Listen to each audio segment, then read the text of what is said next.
नमस्कार साथियों, कैसे हैं आप सभी।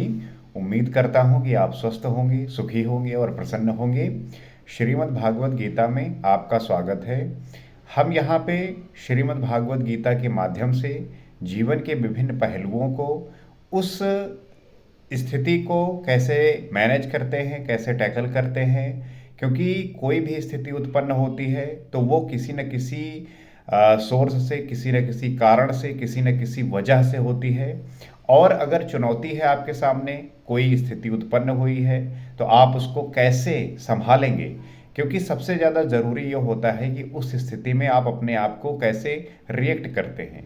उसी के लिए आप कई गुण सीखते हैं, कई स्किल सीखते हैं, कई चीज़ें इस प्रकार की मैनेज करते हैं जो आपके अपने और उस सामने वाले होने का जो विषय है उसको आप बड़ी ही व्यवस्थित और ध्यानपूर्वक कर सकें।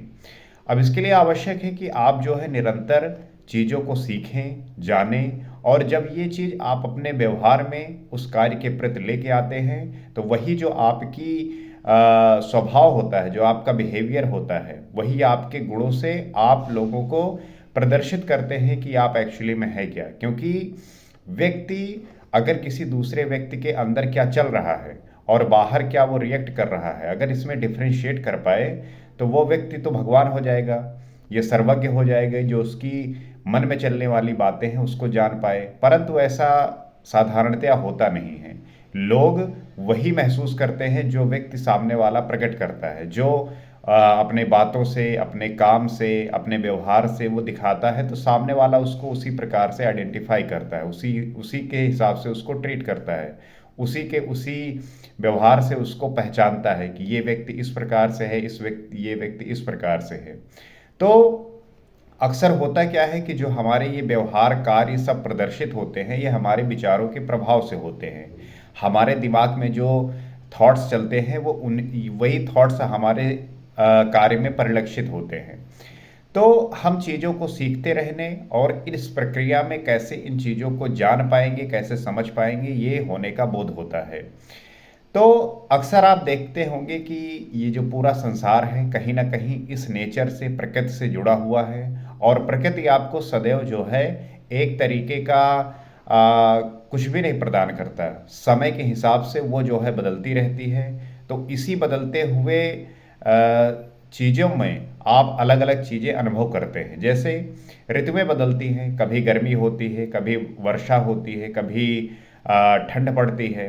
तो हर एक व्यक्ति के अंदर ये चुनौती होती है, हर एक व्यक्ति के सामने ये चुनौती होती है कि उन चीज़ों को वो कैसे मैनेज करे, कैसे उसको ठीक से जान पाए, समझ पाए, उसके अकॉर्डिंग चल पाए। जैसे गर्मी में कोई व्यक्ति एक कपड़े पे अपना पूरा सीजन गुजार सकता है, परंतु ठंड के सीजन में ये संभव नहीं है। आपको ठंड के हिसाब से परिवर्तित होना होगा, ठंड के हिसाब से चेंज होना होगा।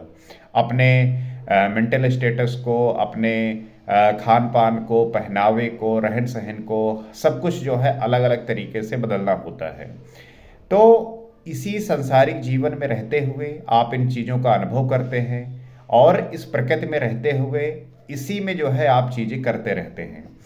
तो प्रश्न ये उठता है कि क्या जीवन आपका इसी के लिए उत्पन्न हुआ है कि आप प्रकृति में रहकर इसी प्रकृति में जीते हुए चीज़ों को अनुभव करें, और अनुभव करते हुए एक दिन आपका जो है मृत्यु हो जाएगी। क्या आप इसी प्रकृति में रह के इनका भोग करेंगे और एक समय के पश्चात आप जिन इंद्रियों और मन से इनका भोग करते हैं वो समाप्त होने के बाद आप कहीं इसके सिवा कुछ है नहीं। तो यही बात जो है, जो चिंतक रहे हैं, मनीषी रहे हैं, ऋषिगण रहे हैं, तत्वदर्शी रहे हैं, आत्मदर्शी रहे हैं, उन्होंने इसको अनुभव किया है। वो जो है इस संसारी जीवन से परे जाकर उस परम ब्रह्म ईश्वर को जान पाए हैं, उनसे कनेक्ट हो पाए हैं। तात्पर्य क्या है कि मान लीजिए आप संसारी जीवन जीते हैं, इस पृथ्वी पे हैं, तो पृथ्वी में जो भी आप देखते हैं, सुनते हैं, इसी को हम संसारी जीवन कहते हैं और आपको लगता है कि यही संपूर्ण है। लेकिन कभी कोई एक तत्वदर्शी ये कल्पना करे कि ब्रह्मांड के किसी दूसरे छोर पर उस बात को जान पाए, समझ पाए कि कैसे ये ब्रह्मांड चलता है, कैसे ये यूनिवर्स काम करता है, और इन पे वो गहन विचार करते हुए उसको महसूस कर पाए, उसको जान पाए। तो ये होता है एक तत्वदर्शी की पहचान, अर्थात वो सिर्फ इस संसारी जीवन से, अर्थात इस प्रकृति की जीवन जो है उससे परे एक माइंड के लेवल पे जाके एक ये थॉट कहाँ से आते हैं, जीवन कैसे चलता है, और हमारे अंदर जो चेतना है ये किस प्रकार से एक व्यक्ति जब एक व्यक्ति की जब मृत्यु होती है उसके पश्चात क्या होता है। तो ये प्रश्न जो है हमारे सामने निकल के आते हैं और इसी पे जो है गहन चिंतन करना, एक फिलोसफर का, दार्शनिक का चिंतन करना, और इसका निरंतर जब आप प्रोसेस करते हैं, इसका निरंतर आप सोच करते हैं, तो आप भी उसी प्रकार से अपने थॉट को कन्वर्ट करने लगते हैं। और मैं यही चाहता हूँ इस चैनल के माध्यम से कि हर एक व्यक्ति इस सिर्फ इस संसारी जीवन में न रहकर उस गूढ़ जो रहस्य हैं उसको जानने का प्रयास करें, उसे समझने का प्रयास करें, क्योंकि आपके अंदर वो क्षमता है कि आप ये सीमित जीवन से परे जाकर उस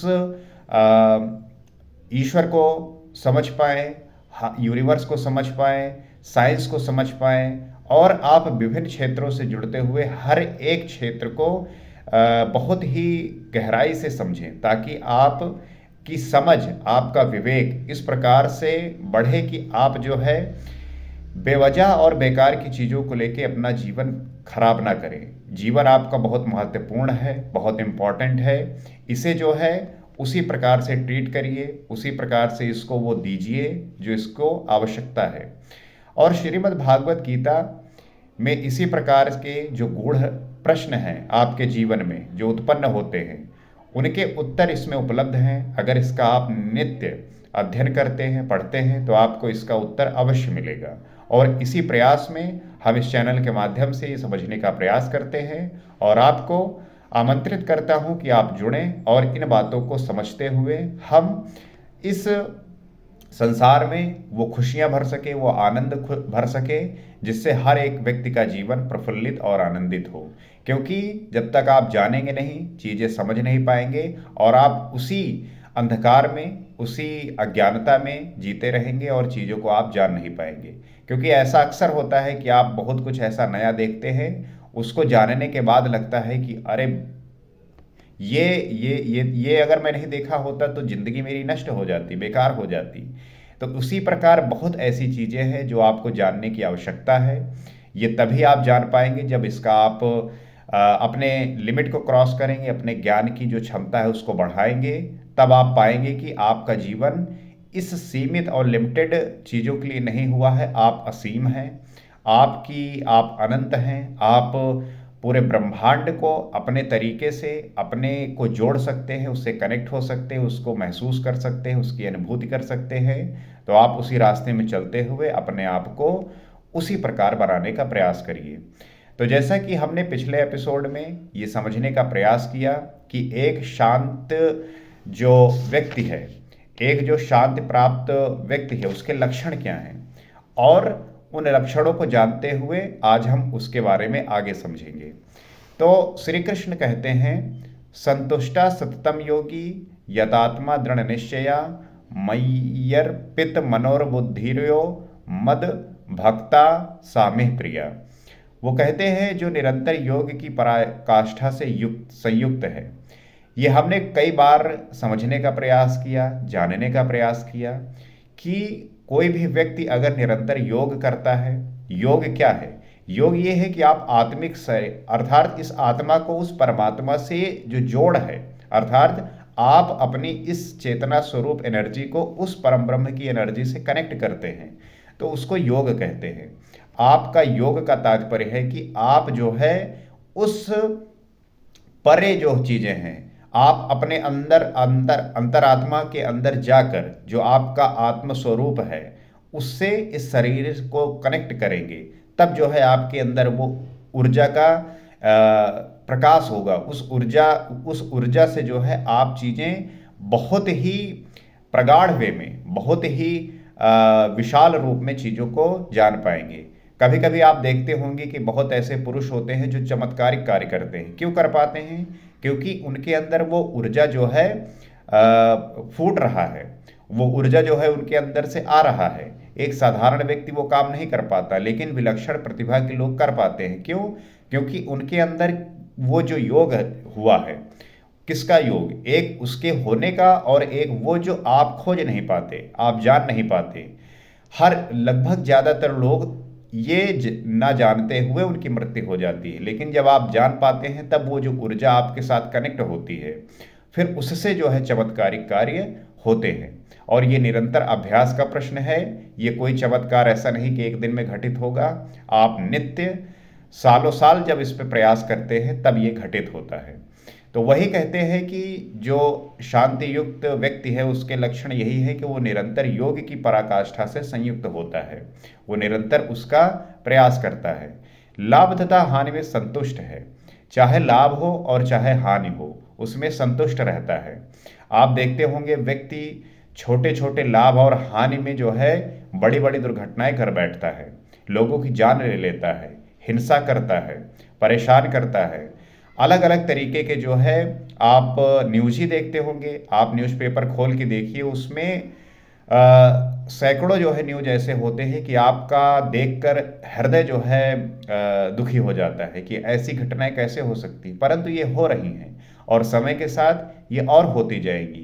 क्योंकि हमारा जो ये समाज है ये इस माया में बिल्कुल समाहित हो चुका है। आप मॉल चले जाइए, आप जो है बाजार जाइए, वहाँ देखिए कि माया का क्या चरम रूप जो है प्रदर्शित है। आप वहाँ पे भ्रमित हो सकते हैं, आप वहाँ पे अपने आप को खो जाएंगे। अर्थात आपका जो ध्यान है, आपका जो कॉन्शियस माइंड है, कहीं ना कहीं आप उसको लॉस कर सकते हैं। क्यों? क्योंकि जो चीज़ एक व्यक्ति 50 साल पहले, 100 साल पहले, और जब से ये सृष्टि का सृजन हुआ है, कई सालों में एक चीज का अनुभव करता था, आज वो एक सेकंड में, एक मिनट में बहुत ज्यादा उसको वो गेन कर रहा है, बहुत ज्यादा उसको वो प्राप्त कर रहा है। तो अचानक उसके माइंड में ऐसे विचार उत्पन्न होते हैं कि उसको कंट्रोल करना, उसको एक जगह पे लाके संतुलित करना ये मुश्किल हो गया है। इसलिए व्यक्ति जो है बहुत भड़बड़ा सा जाता है, वो परेशान हो जाता है, बेचैन हो जाता है कि इतनी चीज़ें कैसे हो सकती हैं। जो इन्फॉर्मेशन व्यक्ति सालों में ग्रहण करता था वो आज कुछ दिनों में ग्रहण कर पा रहा है, कुछ जान पा रहा है। तो इस वजह से चीज़ें ये बहुत ज़्यादा बढ़ सकती है, चीज़ें बहुत ज़्यादा देखने को मिल सकती हैं। इसलिए आवश्यक है कि जब इतना ये बढ़ रहा है, हो रहा है, तो आप जो है ध्यान साधना स्टार्ट करिए। जब तक आप ये नहीं करेंगे कहीं ना कहीं आप भ्रमित हो सकते हैं। इसीलिए आप देखेंगे कि टेम्परेरी बेसिस पे लोग अलग अलग तरह के प्रयोजन करते हैं। उनका मन शांत जब नहीं होता तो नशे करते हैं, अलग अलग तरीके के प्रयोग करते हैं ताकि वो अपने मन को शांत कर पाएं। मन शांत नहीं होगा तो पागल हो सकते हैं, इसी वजह से वो चीज़ें उसका उपयोग करते हैं, लेकिन वो भी उनके लिए खतरनाक है। परंतु टेम्परेरी बेसिस पे, उस तत्कालिक क्षण पे वो जो है उसको फायदा करता है। फायदा करने का तात्पर्य है कि उनके लिए वो हेल्प करता है, वो उनकी आदत बन जाती है, इस वजह से वो कार्य करते हैं। लेकिन हम यहाँ पे बात करते हैं उसको सदा के लिए, शाश्वत जो है आप उससे रहित हो जाएंगे, आपका उस पर प्रभाव नहीं पड़ेगा। आप सब कुछ देखकर भी उस सन्यासी और वैरागी की भांति बिहेव करेंगे कि आप इसी संसार में रहकर ऐसा शांत रहेंगे कि उसका प्रभाव आप पे नहीं पड़ेगा और आप बिल्कुल शांतिप्रिय व्यक्ति होंगे।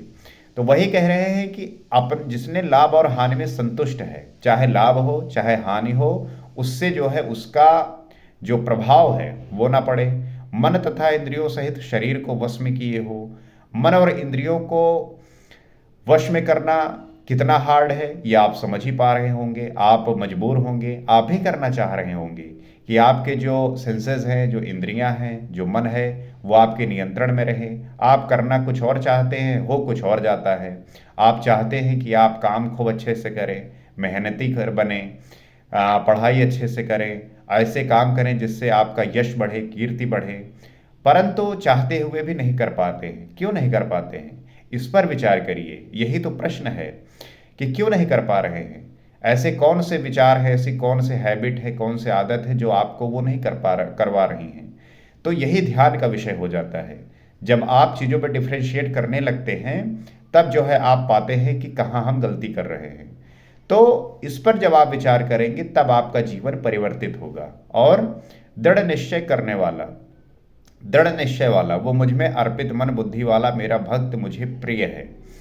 तो दृढ़ निश्चय वाला अर्थात उसके जो डिसीजन हो वो ऐसे हो कि वो छिन्न भिन्न ना हो। होता क्या है कि व्यक्ति आज कुछ और बोलता है, कल कुछ और बोलता है, सुबह कोई और डिसीजन लेता है, शाम को वो बदल जाता है। तो इससे जो है एक लॉन्ग टर्म में आपका जो परिणाम आने वाला है वो कहीं ना कहीं भिन्न होगा, अलग होगा, एक जैसा नहीं होगा। और ऐसे में फिर आप फोकस नहीं कर पाते, आपका ध्यान बिगड़ जाता है और आप जो है अलग अलग चीज़ों में अपनी ऊर्जा को नष्ट करते जाते हैं। तो जब आप दृढ़ निश्चय करने वाला अर्थात आपके अंदर का जो डिसीजन है, आप जो निश्चय लेते हैं किसी कार्य के प्रति, वो मजबूत होना चाहिए, प्रगाढ़ होना चाहिए। आप काम के प्रति फिर इतने फोकस्ड होने चाहिए कि आप किसी भी कार्य को लेके फिर डिस्ट्रैक्ट ना हो। तो ये चीज़ें आपको बनाती हैं आपके स्वभाव से, आपके आदत से, और वो आदतें बनती हैं आपके विचार से। इसीलिए जो है आप देखते होंगे कि जो हमारे पूर्वज होते हैं, जो बूढ़े बुजुर्ग होते हैं, वो प्रयास करते हैं कि आप जो है अच्छे कार्य करें। जब आप अच्छे कार्य करते हैं तो वैसे विचार आने लगते हैं, विचार आते हैं, थॉट्स आते हैं, तो आपके एक्शन वैसे ही परिवर्तित होते हैं। तो वो फिर आपके कार्य में प्रकट होते हैं और आपका जीवन उसी प्रकार से चलने लगता है। और वो इसीलिए कहते हैं क्योंकि उन्होंने समय के साथ वो अनुभव प्राप्त किया है, वो एक्सपीरियंस गेन किया है, इसलिए वो अपने अनुभव से वो बातें प्रकट करते हैं, बताते हैं। इसलिए हमें ये नहीं कि हमें आंख मूंद कर फॉलो करना है, हमें उनके विचारों का भी एनालिसिस करना है, विश्लेषण करना है, और जो उसमें बेहतर हो, जो बेटर हो हमारे लिए, उसे हमें रखना है, बाकी हमें छोड़ देना है। और ये तभी हो सकता है जब आप अपनी समझ को विकसित कर पाएंगे, अपने विवेक को बढ़ा पाएंगे। और ये कैसे होगा? आपको कई सारी चीज़ें त्यागनी होंगी। आपकी जो इच्छाएं हैं, कामनाएं हैं, वासना है, अहंकार है, क्रोध है, और जो भी विजातीय प्रवृत्तियां हैं उनको त्यागेंगे। और जब उनको त्यागेंगे, उनसे आप रहित होंगे, तो आपके अंदर सजातीय प्रवृत्तियां आना प्रारंभ होंगी। और इससे जो है जिस की तलाश के लिए आप भटकते रहते हैं अंधेरे में, आपका जीवन इसी प्रकार से हो गया है कि आप अंधकार में जी रहे हैं। आप अंधकारमयी, जैसे रात होता है, रात में अंधकार है, आप जब तक प्रकाश नहीं उत्पन्न करेंगे आपको चीज़ें सही तरीके से प्रकट नहीं होंगी, आपको दिखाई नहीं देंगी। इसलिए आप मोमबत्ती जलाते हैं, आप जो है बल्ब जलाते हैं। लेकिन उस प्रकाश में क्या आप जो है सही तरीके से जी पाएंगे? आप अक्सर जो है देखते हैं आपको प्रकाश की आवश्यकता होती है, उसके बिना आपका जीवन चल नहीं सकता। आप प्रकृति में रहकर प्रकृति के साथ रहते हुए चीज़ें करना होता है, बहुत सारी चीज़ें आपको व्यवस्थित करनी पड़ती है, और इसके लिए आवश्यक है प्रकाश का होना। तो जीवन में भी इसी प्रकार के जो विचार हैं, जो विचारों का अंधकार है, वही आपको उस तरफ अग्रसर, उस तरफ लेके जाता है। लेकिन जब आप अपने विचारों को शुद्ध करते हैं, पवित्र करते हैं, साफ करते हैं, तब वो जो प्रकाश है वो प्रकट होता है और हमारा जीवन बिल्कुल हमारे सामने होता है। हम चीज़ों को देख पाएंगे और उसमें डिफ्रेंशिएट कर पाएंगे। मान लीजिए अंधेरा है और आप प्रकाश नहीं है आपके पास, आप देख नहीं पाएंगे, तो आप कैसे डिफ्रेंशिएट करेंगे कि कौन सी चीज़ सही है, कौन सी चीज़ गलत है? लेकिन जब प्रकाश होगा, जब लाइट होगा, तब आप जान पाएंगे कि हाँ, ये वस्तु ये है, इसके क्या फ़ायदे हैं, ये वस्तु ये है, इसके क्या फ़ायदे हैं, इसके क्या नुकसान है और इसके क्या नुकसान है। तो आप अपनी बुद्धि से उसमें डिफ्रेंशिएट करेंगे, और आपकी बुद्धि जब पवित्र होगी, शुद्ध होगी, तो जो अच्छी चीज़ है उसको ग्रहण करेंगे और जो अच्छी चीज़ नहीं है उसको त्याग कर देंगे, क्योंकि वो भी एक प्रकृति का हिस्सा है। तो आपको क्या लेना है और क्या छोड़ना है, ये आपके बुद्धिमत्ता की स्तर को बढ़ाएगा। ये बुद्धिमत्ता से ही आप प्राप्त कर पाएंगे, बुद्धिमत्ता से ही जान पाएंगे। हमारी अज्ञानता का, हमारी मूर्खता का यही कारण है कि हम चीज़ों को जान नहीं पाते, वो समझ नहीं है, उतना ज्ञान नहीं है, तो इसी वजह से सही गलत में हम फर्क नहीं कर पाते। लेकिन जब इन चीज़ों में हम डिफ्रेंशिएट करने लगते हैं, सही गलत का ध्यान रखने लगते हैं, तो हम जो है सही दिशा में बढ़ते हैं और हमारा जीवन जो है एक नई ऊंचाइयों की तरफ बढ़ने लगता है। तो श्रीमद् भागवत गीता उसमें मदद करता है। आप जो है इसको पढ़ सकते हैं, समझ सकते हैं, जान सकते हैं। और अगर आपके पास ऐसा माध्यम जानने का, समझने का, और आप ये समझते हैं कि पढ़ने के लिए क्या आवश्यक है कि हमें समय नहीं मिलता, क्योंकि बहुत लोगों का ऐसा प्रश्न होता है कि हमें जो है पढ़ने के लिए समय नहीं मिलता। लेकिन मुझे ऐसा लगता है कि हर एक व्यक्ति के पास वो समय है कि वो पढ़ के जान सकता है, अनुभव कर सकता है। और अक्सर होता है कि बहुत सारे व्यक्तियों का जीवन काफ़ी व्यस्त होता है, उनके पास वो समय नहीं है कि चीज़ें जान सकें उस गहराई में। तो चिंतन यही प्रक्रिया है कि आप चीज़ों को कैसे डिफ्रेंशिएट करेंगे अपने तल पर। चाहे कोई भी स्थिति हो, आप इसमें इसको जान सकते हैं, समझ सकते हैं। और डिटेल में समझने के लिए आप इस चैनल से जुड़ सकते हैं, क्योंकि हम किसी भी बात को विस्तृत रूप में, अर्थात उन बातों को डिटेल में, गहराई में जाकर उसको पूरी तरीके से खोल कर, ताकि आप जो है किसी भी प्रकार का डाउट आपके अंदर ना रहे। आप जो है इन बातों को अपने स्तर पे लाकर, अपने अंतर आत्मा में ले जाकर उसका जो है उस पर विचार करेंगे, उसका तोड़फोड़ करेंगे, उसमें कैसे चीज़ें आपके लिए फ़ायदेमंद हो सकती हैं। उसके लिए जब आप सोचेंगे, उसके लिए जब आप तैयारी करेंगे, तो आपको उसका फल अवश्य मिलेगा। और ये मानना है हमारे देश में कि बहुत सारे व्यक्ति हैं जिनको ये समझने की आवश्यकता है। कहीं ना कहीं वो जो अपने पैतृक से या प्राचीन जो बातें हैं उनको लेके बैठे हैं, उसी पे बिलीव करते हैं। परंतु अगर वो नई बातें जानेंगे, क्योंकि परिवर्तन तो संसार का नियम है, आप समय के साथ आपको परिवर्तित होना पड़ेगा। जैसे आपने बैलगाड़ी छोड़कर आज कार चलाने लगे हैं, उसी प्रकार से समय के अनुसार जो प्राचीन की बहुत सारी ऐसी बातें थे उन्हें छोड़कर हमें नए जो बातें हैं उन्हें एक्सेप्ट करना होगा, हर व्यक्ति को करना होगा। नहीं तो कहीं ना कहीं आप उसी पास्ट में, उसी अतीत में जीते रहेंगे और आपका जो वर्तमान है उसे ना तो महसूस कर पाएंगे, ना उसे जी पाएंगे। तो ऐसे में वो द्वंद्व स्टार्ट होगा और आपका जीवन बिल्कुल बेचैनी से भरा होगा और आप जो है खुल के जी नहीं पाएंगे। तो हम उसी बात को इस नए तरीके से समझ पाएंगे, जान पाएंगे और समझ पाएंगे। तो बहुत ऐसे व्यक्ति हैं जिनको इस बारे में पता नहीं है, ज्ञान नहीं है।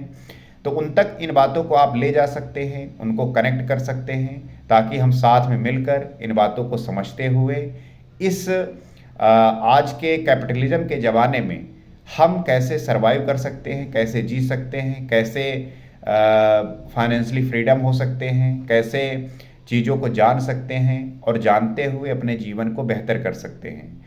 और इस बारे में आवश्यक है कि हमें इसका बोध हो।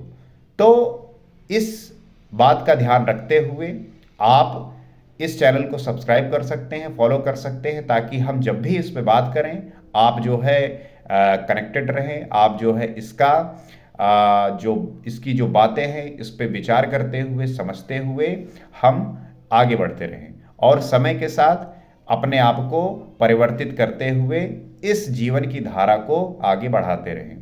अगले एपिसोड में हम आगे बात करेंगे, आगे समझेंगे। आज के लिए इतना ही। नमस्कार।